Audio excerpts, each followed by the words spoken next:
How's it going, everyone? This is MOS Tricks, and in this video we're going to be taking a look at the #1 support player in the world, Sypeh. He's going to be playing as Invisible Woman here on Domination, and he's also playing on a very star-studded team. We have both Spark and also we have Doge Biceps, the #1 and 2 players, period, in the world. So let's get into it on Domination right here. First things first, we're going to be portaling to height, as you're going to see in these top 1% lobbies very commonly, and also destruction. Both players have both teams rather had the exact same idea, as being the double portals right there. Unfortunately, we are going to go down right away, but we're also going to be securing the point first. Amongst all the madness, Sypeh's team happens to get the point solidified. Players are in shambles, as I say it. Both healers on their way back to the point, able to try and get everybody healed up right here.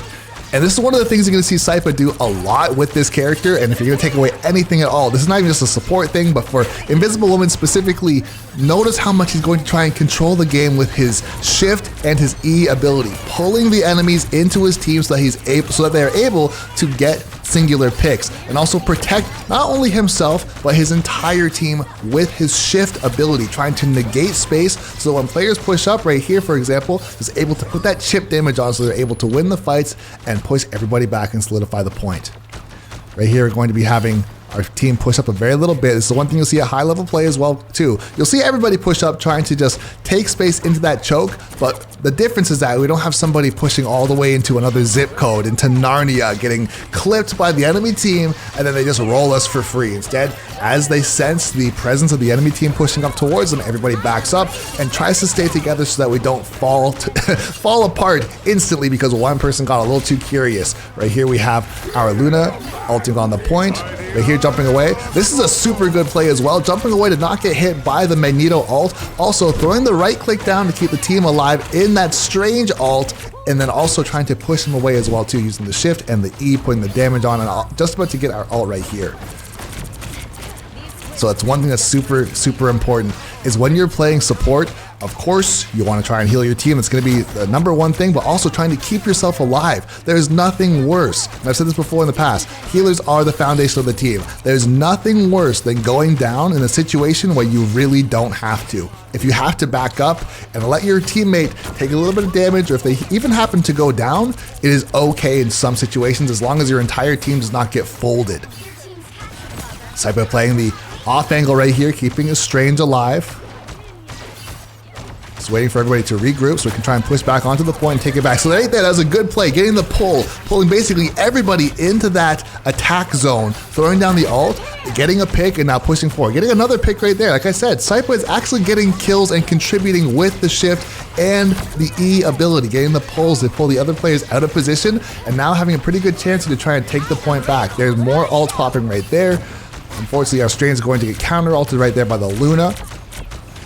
We have Spark in shambles, unfortunately, going to go down. We have Luna popping ult. We have a chance here to move forward. We got ult for ult going right there, and unfortunately going to go down, as I say it, had both the more ults pop in the exact same time, and unfortunately right here we are not going to solidify the point, but instead go into overtime, and it looks like unless somebody can touch, this is going to be map #1 going to the enemy team. So unfortunately unable to solidify map #1, but I want you guys to really pay attention to how much control Sypeh actually has moving forward. And this is one big piece of advice for anybody who's trying to pick up a support or just is trying to get better with support in general, and that is, do your best to control the game within your ability. A lot of support players feel very frustrated playing support because they think if they jumped onto DPS, they could make something happen. And don't get me wrong, there's many cases where your DPS players are just not making it work, but in a lot of cases, the support players do have the ability to make things happen. Unfortunately, right here, as I say it, this is not going to be an example of it getting ulted by magic and running for their lives. Unfortunately, going to go down. But as we're making our way back, you're going to notice right here, Sypeh is going to try his best, as I say it right here, getting a kill on the enemy Invisible Woman, but try his best to actually contribute to the fights. Throwing your shift into these chokes is so good to help your teams get that little bit of chip damage. It give you that little bit of damage over the shoulder for the tanks to try and win those 1v1s or the 2v2s for the tanks, or even just try and get a pick if somebody happens to be out of position. You pull them into your entire team, and then that's that. Pushing everybody back right there. Notice the control, just trying to keep everybody in the choke in front of the tanks so they're not getting rolled up on. Potentially going to get a pick right here. It looks like Strange and Shambles pulling him onto the point and also throwing down the shift. This is going to be a pick right there. And notice, like I said, Sypeh truly contributing to that pick. And as soon as that happens, it's go time. Everybody rushing forward saying, okay, we have man numbers right here, or we have a man advantage right here. We're going to jump onto the other team, try and clean everybody out, and then reset. Just like that, off of one pick. And that was truly set up, of course, by the entire team, not trying to take anything away from any of the other players. But that pull onto the point, plus the shift to get the chip damage, gave the rest of the team enough information to say, hey, if we push forward right here, we're going to get this kill and wipe the entire team, and they did just that. Notice also the angle that they're playing on, this little ramp right here by the health pack, playing a bit of a head glitch just to try and keep themselves safe, but also be able to contribute to the point with their abilities rather than just heal botting. Playing a right shoulder peek right here, you'll have to see it, trying to stay safe. There's the ult, part way onto the point, trying to stay. And this is a very good play right here by Sypeh, putting his ult onto the point and then wrapping the corner on this right shoulder peek to not die to the Magneto so his ult does not disappear. And once again, contributing massively to the point. Another shift going down, another E going down, pushing players off the point, trying to keep people alive. He's managing so much. If your gameplay does not look like this, first of all, let's keep it 1,000. Very few players actually look like this as far as managing as much as Sypeh is actually doing. But you want to try and strive to do as much as you possibly can. If you're simply standing there holding your left click, throwing out a shift here and there just because you kind of feel like it is what it is, that's not really what you want to do to make your Invisible Woman as effective as possible. You want to have a reason to pull players into your team. You're tracking the health bars of the enemy so that you're able to push them or pull them into your team so they can get easier picks. You're really managing the entire enemy team's health bars as well as your own. Unfortunately, as I say it, they're going to go down and also get forced off the point. You can only hold it down for so long, but even with that all being done, we got 99 on the board. Now it's time for the enemy team to respond and see if they can make something happen. Just pushing back out here, fully regrouped. Putting that shift down, and the shift does damage. I'm pretty sure it's 35 damage a second. Also, it has a slow effect, pulling to the center point, so if players are even the tiniest bit out of position, you can really destroy them with this move. It will never fully kill, but it does contribute so much. We're going to get double ults as well too, both Invisible Women. We're going to have the Luna ult popping as well to try and negate our Strange, and like as we see right here, we're going to be backing up a little bit, trying to stay safe. We have the enemy Star-Lord popping ult, and we cannot go down here.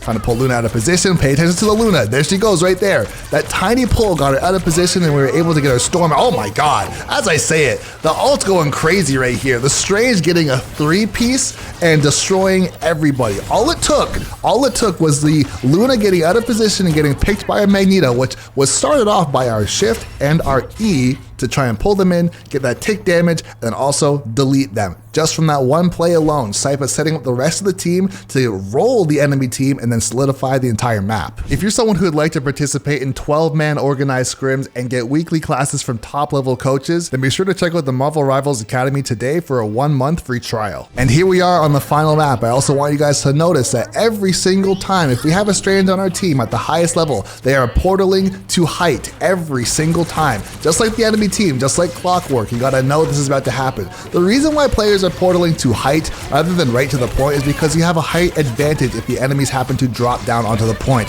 There's typically very little cover down on the point itself, so you don't want to just go there immediately. Also on this map specifically, the main front choke is absolutely obnoxious to play in. So playing on height here rather than trying to force your way down immediately, trying to get at least a singular pick, which we do right here. Get 2, we get 3 picks right there. We have a very good chance of getting onto the point right here and trying to solidify it as we say it right here.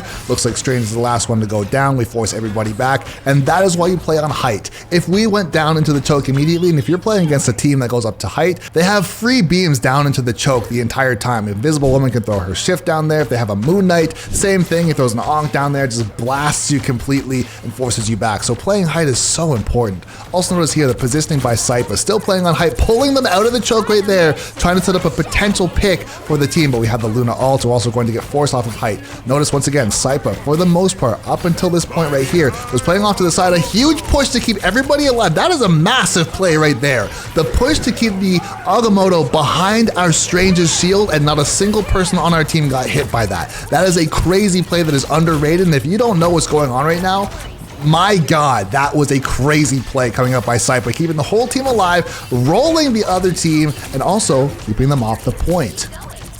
We have Strange fighting for his life. We're still healing on Magneto right here. Unfortunately, it looks like he is going to go down. absolutely fighting for his life. He's not going to go down just yet, not without a fight. Still going crazy out here. The healing is going crazy. Luna also in her shift trying to keep him alive. We got 2 people on point. Like I said, the tanks are doing their job. And this is something we've talked about in previous videos as well too, is that you feel, oh, as I say, hold on.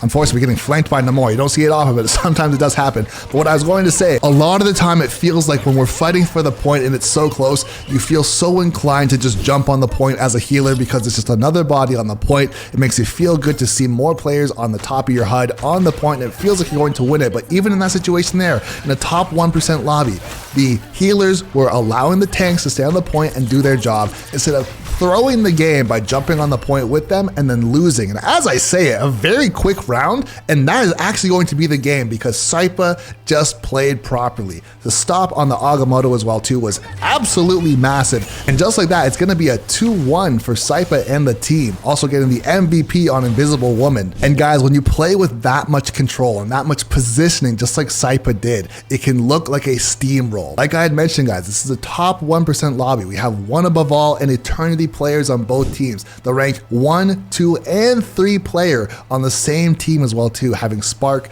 Doge, and Sypeh all on the same team. And guys, if you enjoyed the video and you want to see more videos like this of top level play, please be sure to subscribe to the channel as I'm dropping videos like this daily. And once again, this is MOS Tricks saying thanks for watching the video and have a great rest of your day.